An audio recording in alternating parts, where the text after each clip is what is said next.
Good morning, everyone. Happy Saturday, day before Easter. Yesterday was Good Friday. Last time I read Job chapter 29. So that was Job continuing his discourse after his third round of discussion with his friends. So now we're on 30.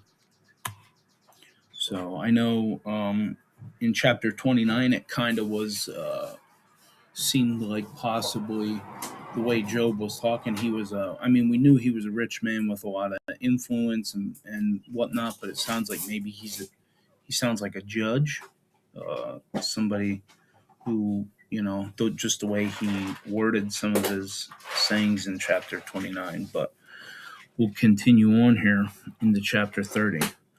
But now they mock me, men younger than I, whose fathers I would have disdained to put with my sheepdogs. Of what use was the strength of their hands to me, since their vigor had gone from them? Haggard from want and hunger, they roamed the parched land in desolate wastelands at night. In the brush they gathered salt herbs, and their food was the root of the broom tree. They were banished from their fellow men, shouted at as if they were thieves. They were forced to live in the dry stream beds among the rocks and in holes in the ground. They brayed among the bushes and huddled in the undergrowth. A base and nameless brood, they were driven out of the land. And now their sons mock me in song. I have now become a byword among them. They detest me and keep their distance. They do not hesitate to spit in my face. Now that God has unstrung my bow and afflicted me, they throw off restraint in my presence. On my right, the tribe attacks. They lay snares for my feet. They build their siege ramps against me. They break up my road. They succeed in destroying me without anyone helping them. They advance us through a gaping breach, and the ruins they come rolling in. Amid the ruins they come rolling in. Terrors overwhelm me. My dignity is driven away as by the wind. My safety vanishes like a cloud. And now my life ebbs away. Days of suffering grip me. Night pierces my bones. My gnawing pains never rest. In his great power, God becomes like clothing to me. He binds me like the neck of my garment. He throws me into the mud, and I am reduced to dust and ashes.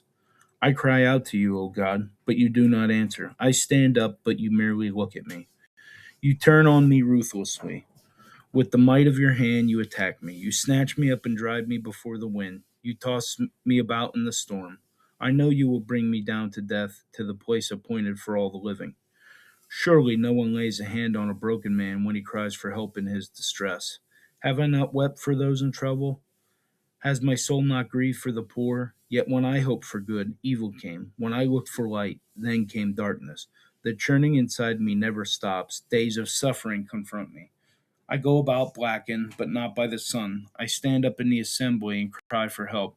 I have become a brother of jackals, a companion of owls. My skin grows black and peels. My body burns with fever. My harp is tuned the morning, and my flute to the sound of wailing. So here we have Job lamenting about his loss. And at chapter 29, he kind of talked about how respected he was and how people would stop and listen to him, cover their mouths. When he was talking, he would be the final, word when there was questions or issues or whatever, the way he made it sound. And now he's saying those same people that used to look to him now mock him. People he wouldn't even have thought to excuse me put in with his dogs are now mocking him and spitting in his face. And he says, these tribes, this tribe has come to take what he had, destroy him. We know in the first two chapters, he had tribes come and steal his animals and take his servants and his slaves and take them with him. So he's kind of just lamenting on that, and then he's saying, basically he's dying. He's dying and he's in pain, and he gets no rest. And the person he's looked to his whole life and never failed, God, he's saying he's just stood by and watched him. He's cried out for help, And we've seen multiple times in Job so far that he has, he's asked why is this happening, crying out. But again, he doesn't know the wager going on between Satan and God. So he's out of the loop on that one. But you know, he's saying the people he used to help won't help him. He gets no rest. He just gets made fun of, and then the person he thought he could count on, God, is of no help right now either. So that's where we're at, guys. We have that. We have chapter 31 next.